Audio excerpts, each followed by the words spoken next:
उष्माघात म्हणजे काय समजून घेऊया. उष्माघात अति उन्हामुळे मृत्यू का होतो तेही समजून घेऊया. मंडळी, आपण सगळेच उन्हात फिरतो, पण काही जणांनाच उन्हात गेल्यामुळे अचानक मृत्यू का होतो? आपण सध्या वातावरणामध्ये पाहतोय, अनेक जणांच्या मृत्यूची बातमी वाचतोय.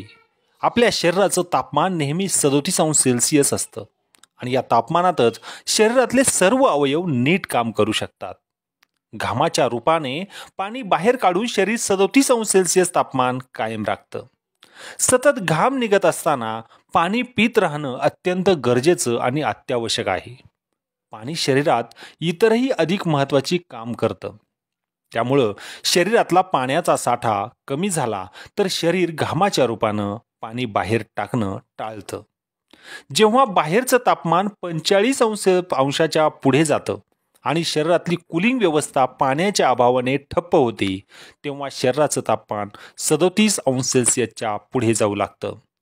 शरीराचं तापमान जेव्हा 42 अंश सेल्सिअस पर्यंत पोहोचतं, तेव्हा रक्त तापू लागतं आणि रक्तातलं प्रोटीन अक्षरशः शिजू लागतं. जसं उकळत्या पाण्यात अंडी उकडतं तसं. स्नायू कडक होऊ लागतात, त्यात श्वास घेण्यासाठी लागणारे स्नायूही निकामी होतात.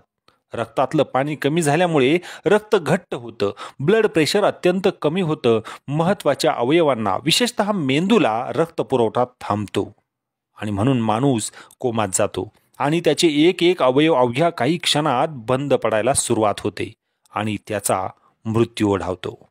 उन्हाळ्यात असे अनर्थ टाळण्यासाठी सतत थोडे थोडे पाणी पित राहावे व आपल्या शरीराचे तापमान 37 अंश सेल्सिअसच कसे राहील याकडे लक्ष द्यावे. उष्माघात आपण टाळला पाहिजे. उन्हाचा पारा चढत आहे आणि त्यामुळे उष्माघात टाळण्यासाठी खालील काही उपाययोजना करा. शेतातील कामे 6 ते 11 आणि दुपारी 4 ते 6:30 या कालावधीत करा. काम करत असताना मध्ये मध्ये थोडा वेळ थांबवून पाणी प्या. शक्यतो सुती व पांढऱ्या रंगाचे कपडे वापरा. डोक्यावर रुमाल, टोपी इत्यादींचा वापर करा. आहारामध्ये ताक, दही इत्यादीचा जास्तीत जास्त वापर करा. तिखट, तेलकट, मसालेदार पदार्थ, मद्यपान, मांसाहार टाळा.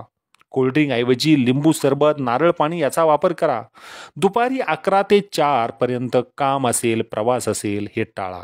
लहान मुलांना, गरोदर मातांना, आजारी व्यक्तींना दुपारच्या वेळी बाहेर पडू देऊ नका. खेळाडूंना आणि बराच वेळ आउटडोर काम करणाऱ्यांना उष्माघात होऊ शकतो.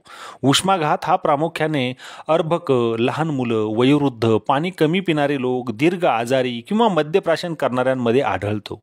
तसेच हृदयरोग, फुफ्फुसांचे आजार, मूत्रपिंडाचे आजार, लठ्ठपणा, उच्च रक्तदाब, मधुमेह, मानसिक व्याधीसारख्या आजारांनी त्रस्त व्यक्तींनाही सहज उष्माघात होऊ शकतो. मुलं किंवा व्यक्ती उन्हामुळे बेशुद्ध झाली असेल तर त्याच्या तोंडावर थोडे पाणी शिंपावे. श्वसनक्रियेची तपासणी करावी.